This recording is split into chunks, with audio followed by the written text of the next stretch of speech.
Chief of defence forces होंगे, the chief of naval staff और chief of air staff की appointment भी उसी तरह वज़ीर आज़म की एडवाइस पे हुआ करेगी। फील्ड मार्शल का टाइटल जो है वो एक टाइटल है, रैंक है, वो अपॉइंटमेंट एज सच नहीं है। आर्मी चीफ जो है वो अपॉइंटमेंट है, उसका एक टाइम फ्रेम है, वो 5 साल के लिए हमारे कानून के मुताबिक on the expiry of that time what ever is mentioned in the law वो ओहदा छोड़ देते हैं unless until he has been granted extension by the competent authority. वफाकी काबीना से मंजूरी के बाद 27वीं आईनी तरमीम सेनेट में भी पेश। वजीर कानून ने तरमीम पेश की। अपोजिशन का शोर शराबा। डिफेंस फोर्सेस की जिम्मेदारियां सौंपी हैं। Chairman joint chief of staff committee का ओहदा खत्म होगा। मौजूदा chairman joint chiefs of staff committee मुद्दत पूरी करेंगे। 49 शिकों में तरमीम करने जा रहे हैं। आर्मी चीफ के ओहदे का टाइम फ्रेम होता है, फील्ड मार्शल एजाज है, उसका टाइम फ्रेम नहीं। सुओ मोटो का इख्तियार ख़त्म कर दिया ताकि फिर कोई चीफ जस्टिस आकर हॉस्पिटल्स के चक्कर ना लगाए, किसी को फांसी पे ना लटकाए। तमाम जमातों की मुशावरत के बाद वफाकी आईनी अदालत की तजवीज़ लाए। जजेस ट्रांसफ़र के मामले में वज़ीर आज़म का किरदार ख़त्म कर दिया। ट्रांसफ़र का इख्तियार जुडिशल कमीशन के पास होगा। हाई कोर्ट के जज को 2 साल के लिए दूसरे सूबे भेजा जा सकेगा। सेनेट इलेक्शन एक वक्त पर होंगे।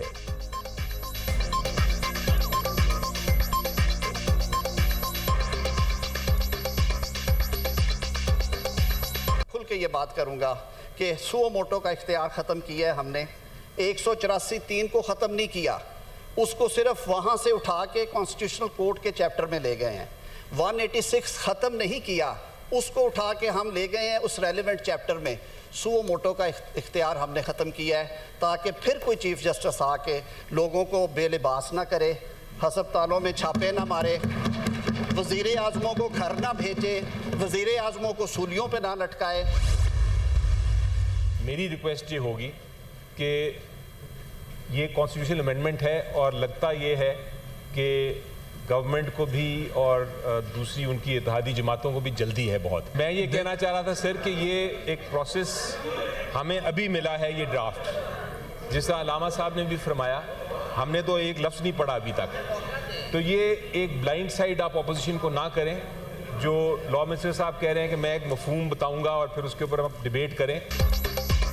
अपोजिशन लीडर की तैनाती तक बिल पर बहस नहीं हो सकती। हम उस वक्त तक बात नहीं कर सकते जब तक ड्राफ्ट नहीं पढ़ लेते।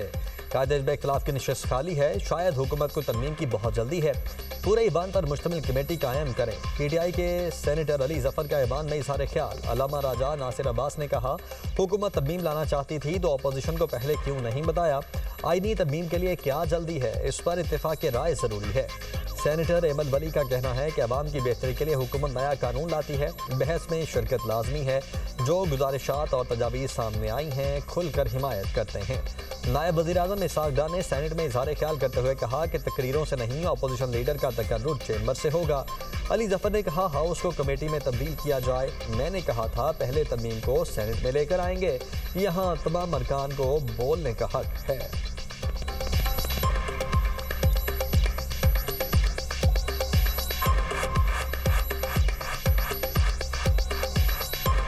अली जफर साहब ने फरमाया कि पूरे हाउस को कमेटी में कन्वर्ट करें। मेरा ख्याल है कि with all due respect, house में तो सब बोलेंगे और बोलना चाहिए। एक वैल्यू एडिशन आप स्टैंडिंग कमेटी किस लिए बनाते हैं, ताकि उसमें बड़ी फोकस किस्म की, और उसमें भी कोई साथी जाना चाहे part from members as a special committee जा सकता है। ये पहली दफ़ा लीडर ऑफ द अपोजिशन की कोई नॉमिनेशन नहीं हो रही, और एक प्रोसेस है under the rules of business, आपके हाथ में है, आप उस प्रोसेस को मुकम्मल करें। हमेशा चेंबर में होता है, इस यहाँ तकरीरों से तो नहीं होना।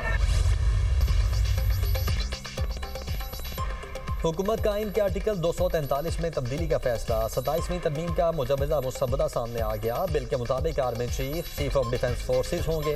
Field marshal marshal of air force का ओहदा ताहयात रहेगा। सदर वज़ीर आज़म की एडवाइस पर तीनों मुसल्लह अफवाज के सरबराहान मुकर्रर करेंगे। सदर चीफ ऑफ आर्मी स्टाफ को बैक वक्त चीफ ऑफ डिफेंस फोर्सेज के तौर पर भी मुकर्रर करेंगे। सदर चीफ ऑफ नेवल स्टाफ और चीफ ऑफ एयर स्टाफ की तैनाती भी वज़ीर आज़म की सिफारिश पर करेंगे। Chairman joint chiefs of staff committee का ओहदा 27 नवंबर 2025 से ख़त्म कर दिया जाएगा। चीफ ऑफ डिफेंस फोर्सेज की सिफारिश पर वज़ीर-ए-आज़म नेशनल स्ट्रेटेजिक कमांड के कमांडर की तैनाती करेंगे।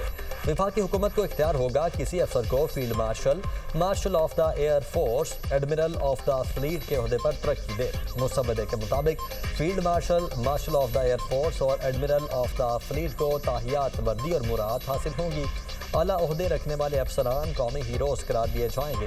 आर्टिकल 47 के तहत हटाए जा सकेंगे। आर्टिकल 248 के तहत सदर को हासिल इस्तिस्ना इन ही फौजी ओहदों पर भी लागू होगा। Field marshal, marshal of air force और एडमिरल ऑफ द फ्लीट के ओहदों पर आइन के आर्टिकल 248 का इतलाक होगा। Field marshal, marshal of air force और एडमिरल ऑफ द फ्लीट को फौजदारी कार्रवाई से इस्तिस्ना हासिल होगा।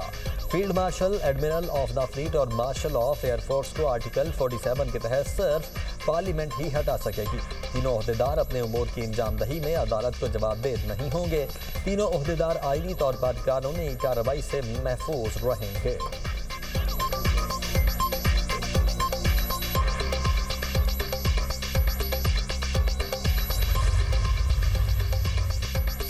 आईनी तरमीम के जरिए वफाकी आईनी अदालत के क़याम की तजवीज़।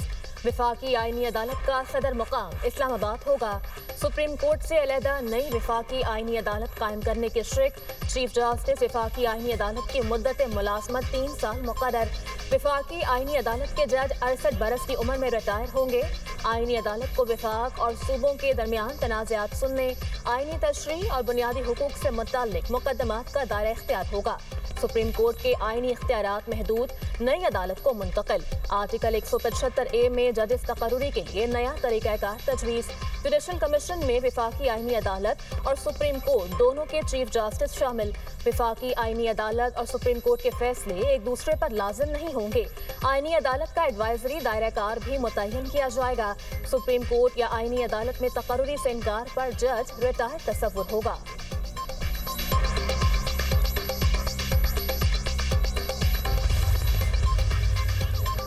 फारूक के चुनाव की ज़ेर सदारत सेनेट और कौमी असम्बली की कायमा कमेटी कानून और इंसाफ का मुश्तरका इजलास। 27वीं आईनी तरमीम के मुस्तबदे पर गौर। आइन के आर्टिकल 248(2) में भी तरमीम तजवीज़। तरमीम सेनेटर अनुशा रहमान और सेनेटर खलील ताहिर संधू ने पेश की। तरमीम के तहत सदारती तर्ज का इस्तिस्ना वज़ीर-ए-आज़म को भी हासिल होगा। वज़ीर-ए-आज़म के खिलाफ भी फौजदारी कार्रवाई या गिरफ्तारी नहीं हो सकेगी। PTI ने 27वीं आईनी तरमीम बिल के लिए बुलाई गई कमेटी का बाइकआउट कर दिया। JUI ने भी सेनेट और कौमी असम्बली की कायमा कमेटी कानून और इंसाफ की मुश्तरका कमेटी का बाइकआउट कर दिया। आलिया कामरान का कहना है कि JUI से कोई मुसव्वदा शेयर नहीं किया गया। हमें कहा गया आपको स्पेशल दावत है। जब कमेटी में आए तो कहा गया कि आपको स्पेशल दावत नहीं है। 26वीं तरमीम में जो तहफ़्फ़ुज़ात थे उनको 27वीं तरमीम में लाया गया। जजीज़ वाले मामले पर भी हमारे तहफ़्फ़ुज़ात हैं। गरीब मुल्क में एडवाइज़र्स की तादाद बढ़ाना कौन से अवाम का फ़ायदा है। हमारे 243 पर भी तहफ़्फ़ुज़ात हैं।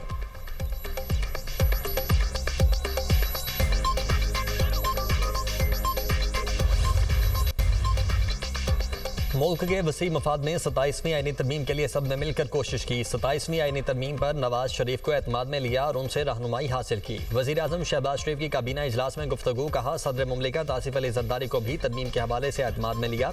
सियासी और मुआशी इस्तेहकाम की बदौलत मुल्क की समत दुरुस्त हुई।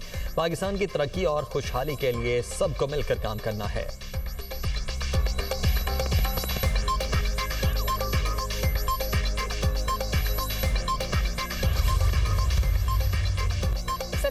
आईनी तरमीम अगले हफ्ते मंजूर हो जाएगी। भारत के साथ जंग के बाद महसूस किया गया कि वॉरफेयर में सेंट्रल कमांड होनी चाहिए।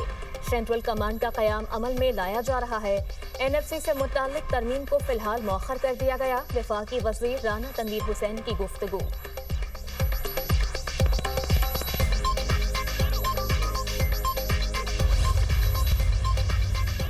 अपोजिशन सुन ले, पीपल्स पार्टी ने 1973 के आइन पर कोई कदगन नहीं आने दी। हमारी वजह से ही सेनेट में 27वीं तरमीम पर बहस हो रही है।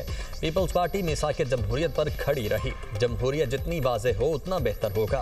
शहरी रहमान का सेनेट में इज़हार ख्याल। चेयरमैन सेनेट यूसुफ रजा गिलानी ने मीडिया से गुफ्तगू में कहा अपोजिशन लीडर के मामले पर आज बात हुई है। PTI कमेटी में नहीं बैठ रही तो फ्लोर पर बात कर लेंगे। ऐवान के अंदर इजलास में PTI वालों ने तफसीली बात की। अरकान सेनेट को कल और परसों भी आईनी तरमीम पर बहस का मौका मिलेगा।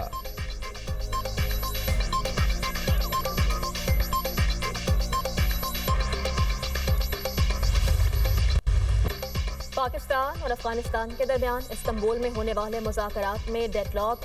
वज़ीर इत्तलात अताउल्लाह तारक का कहना है पाकिस्तान अपने उसूली मौक़िफ़ पर कायम है। अफगान सरजमीन से दहशतगर्दी पर काबू पाने की जिम्मेदारी काबुल पर आयद होती है। अफगान तालिबान अपने बैनुल-अक़वामी, इलाक़ाई और दो तरफ़ा वादों की तकमील में अब तक नाकाम रहे।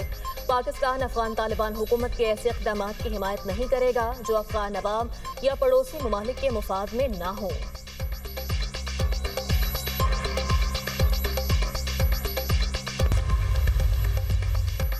पाक अफगान मुज़ाकरात खत्म हो चुके, अब बातचीत के अगले दौर की कोई उम्मीद नहीं। आलमी मुआहदे हमेशा तहरीरी होते हैं। अफगान वक्त हमारे मौक़िफ़ से मुत्तफ़िक था मगर लिखने पर राज़ी न था। तुर्की और कतर के शुक्रगुजार हैं जिन्होंने सालिसी का किरदार अदा किया। वज़ीर दिफ़ा ख्वाजा आसिफ का बयान।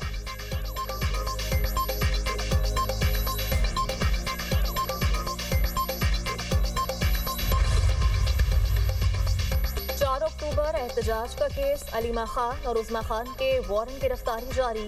ATC इस्लामाबाद की जानिब से मुसलसल अदम पेशी पर वारंट गिरफ्तारी जारी किए गए। दोनों को गिरफ्तार करके पेश करने का हुक्म। मज़ीद समाअत 22 नवंबर तक मुलतवी। अलीमा खान और उज़मा खान के खिलाफ थाना कोहसार में मुकदमा दर्ज है।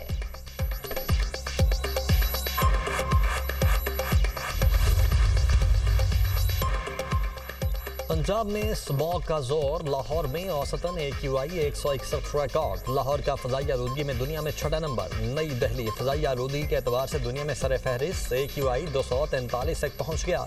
मुल्तान 167, बहावलपुर 149, फैसलाबाद का AQI 148 रिकॉर्ड।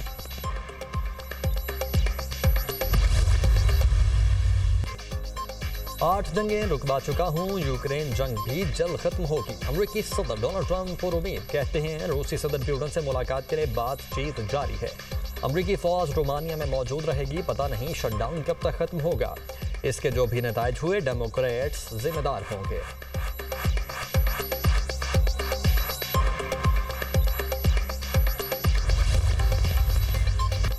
फलस्तीनियों की नस्लकुशी पर नेतन्याहू के वारंट गिरफ्तारी जारी। तुर्की की अदालत ने इंसानियत के खिलाफ जराइम के इर्तिकाब पर वारंट जारी किए। इसराइली वज़ीर दिफा, कौमी सलामती के वज़ीर और फौज के सरबराह समेत 37 इसराइली अहदेदारों के नाम भी फहरिस्त में शामिल। अदालत के मुताबिक नेतन्याहू ने गजा में इंसानियत के खिलाफ जराइम और नस्लकुशी की। इसराइली इक़दामात हज़ारों शहरियों के कत्लेआम और ज़ख्मी होने का बायस बने।